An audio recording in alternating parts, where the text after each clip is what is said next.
আল্লাহ যখন যা করে বান্দার ভালোর জন্য করে। হয়তো প্রথমের দিকে আমরা সেটা বুঝতে পারি না, কিন্তু সময়ের পরিক্রমায় যখন বাস্তবতা নিয়ে সামনে আসে, দিন শেষে আমরা বলতে বাধ্য হই আসলেই ওই দিন ওই ঘটনাটা হওয়াতে ভালোই হয়েছে। আল্লাহ কখনো বান্দার ক্ষতি চাই না। আল্লাহ যদি ক্ষতি চাইতেন সকালের নামাজ না পড়ার কারণে কান্না করে দিতে পারতেন। যদি আল্লাহ ক্ষতি চাইতেন দুপুরে নামাজ না পড়ার কারণে ল্যাংড়া করে দিতে পারতেন।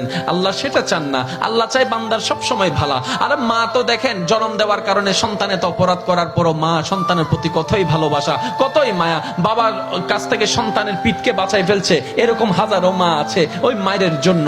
কিন্তু আল্লাহ পাক রব্বুল আলামিন বান্দার উপর কতটুক ভালোবাসে দিয়েছেন সেটা আমরা বান্দারা বুঝতে পারি নাই বলে শয়তানের ফাঁদে বারবার পা দিয়ে আটকাই যাচ্ছি। মনে রাখবেন, মনের মধ্যে কথাটা বসাই ফেলবেন, আল্লাহ যখন যা করে বান্দার ভালোর জন্যই করে।